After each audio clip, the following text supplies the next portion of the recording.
So I've seen a story circulating recently in the world of Formula One speculating who is going to replace Dr. Helmut Marko as the head of the Red Bull Driver Academy and a general advisor to the main Formula One team as well when he retires. Of course, Marko now is over 80 years of age, and he has said basically if Max Verstappen leaves Formula One or leaves his Red Bull racing seat, then he will probably retire at that point, which is fair enough really given his advanced age.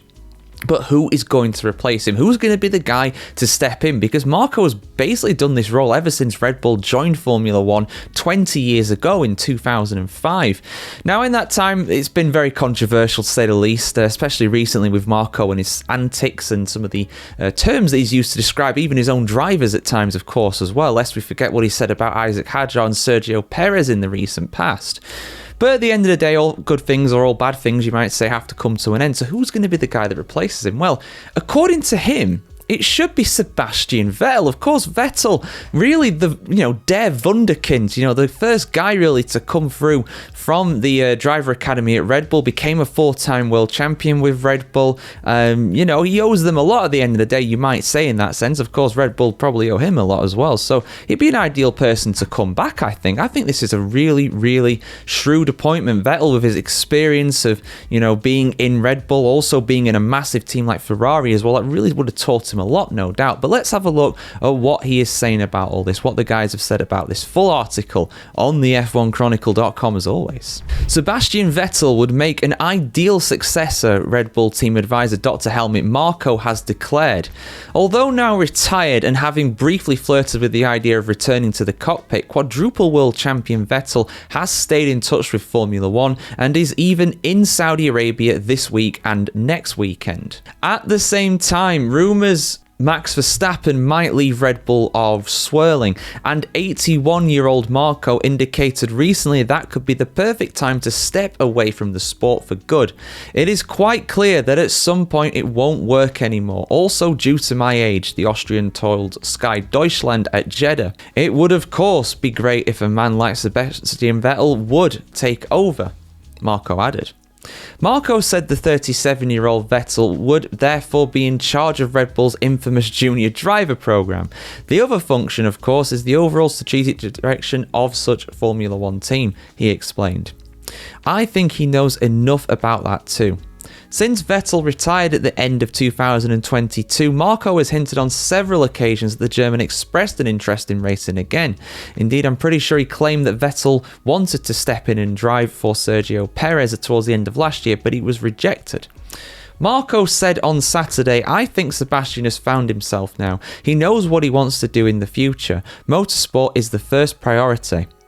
He also is a forest owner in Austria now with a private hunting ground, but he can combine all that, the Austrian smiled. Marko even thinks that Vettel would adapt very quickly to the role. He doesn't need a year, just 2 races and he'll have it under control, he said. When asked about Marko's bombshell remarks, Vettel laughed. I think there is only one helmet. True. His role is really alone. His alone, I should say. However, the former Red Bull and Ferrari driver doesn't rule it out entirely. Today, F1 is about the same things it was years ago. Whether it's something for the future, we'll see, he said. I asked him about it a few years ago too, Vettel revealed. When asked about Marko's eventual retirement, then he said he wouldn't do this for much longer, but I think he's still here. He is certainly still here. We do know that. As long as he is still enjoying it and can handle it, this is a unique role for him, Vettel said. Sometimes we might wonder, how did this or that have to happen? But he just has a completely different approach and different experiences. It would be a shame if he ever drops out or loses his position, but then of course it would have to develop in a new, different direction. I think Vettel is actually quite spot on with that, to be honest, and it's something I didn't really consider until reading the full quotes. I heard the quote about Marko saying that, 2 races in, Vettel's going to have it all under control. He's going to get this thing on lockdown, right?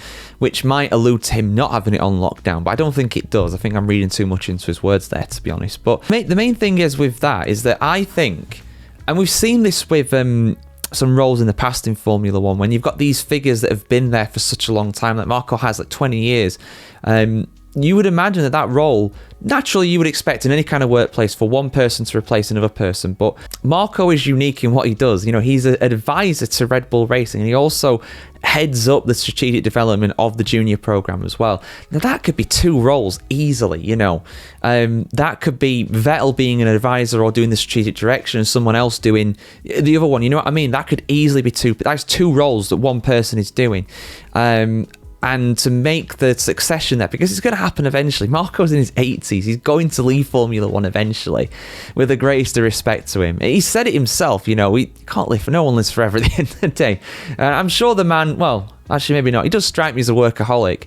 He doesn't probably want to put his feet up and relax, but he will have to eventually, and he probably will do when Max Verstappen leaves Red Bull, because again, no one's in Formula One forever. Whether it's 5, 10 years, 2 years, what people are saying, he's going to leave Red Bull eventually. So I can easily see Red Bull, going for Vettel and getting him back as an advisor.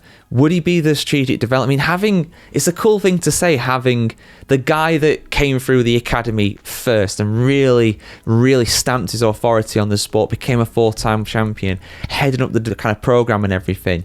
It'd be like Hamilton doing it for McLaren, or Charles Leclerc doing it for Ferrari one day, It'd be something like that. And I think it's really cool to see that. But it's all if he wants to do it as well. I mean, Marko says that Vettel's number one priority is racing. I don't think it is. I mean, I think there's definitely elements of it, but I don't think his main priority is racing. His main priority is environmentalism. Now, of course, the racing comes into it because he's very experienced in the world of Formula One, and he was a part of that for so long, and he's even called himself, I believe he called himself a hypocrite, because he used to go racing and all this greenhouse gases being emitted, and now he's, rightfully campaigning to save the environment, and he's even admitted he's a hypocrite. I'm sure he said that about himself as well, which I think is a very harsh way of putting it, but, I admire his honesty if that's how he really feels. I think his main priority is environmentalism. He's still going to be around the world of Formula 1 because he has sway and influence there. If he goes to, I don't know, a coal power plant in China or something, he doesn't really have much of an experience in that world. He's not worked in the energy industry, but he has worked in Formula 1 and he's been extremely successful.